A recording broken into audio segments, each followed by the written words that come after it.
Un message d'alerte a passé aujourd'hui. Alors, le président américain vient d'annoncer que les États-Unis deviendront la superpower, la superpuissance incontestée du Bitcoin et de la crypto-monnaie.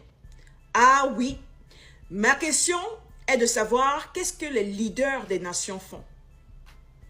Qu'est-ce qu'ils font? Alors, je ne sais pas, mettez en commentaire. Quelles sont les actions prises dans chaque nation, dans chaque pays, dans le pays où tu vis par exemple? Mets en commentaire. Oui, les nations se positionnent, mais à quelle vitesse? Avec quelle qualité de positionnement? Alors, j'aimerais passer un message à toute la communauté crypto-monnaie, à tous les investisseurs ou aux non-investisseurs. Que tu sois jeune, que tu sois dans l'espace crypto-monnaie ou pas, que tu sois un homme, une femme, un jeune garçon, une jeune fille, ce message est pour toi.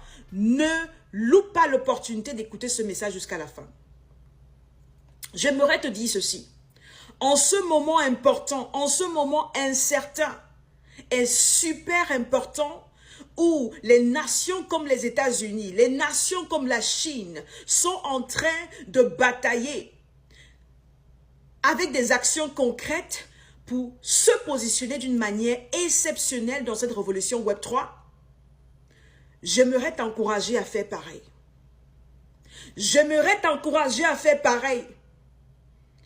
Ne rate pas ce richesse de transfert. Ne rate pas l'opportunité en or comme on l'a eu dans les années 90 avec l'Internet. Parce qu'au début d'une technologie, c'est là où résident les opportunités. Au début, au stade embryonnaire d'une technologie, c'est à ce niveau-là, c'est à ce moment-là où résident les opportunités qu'on n'aura pas forcément plus tard. Les amis, si tu écoutes cette vidéo,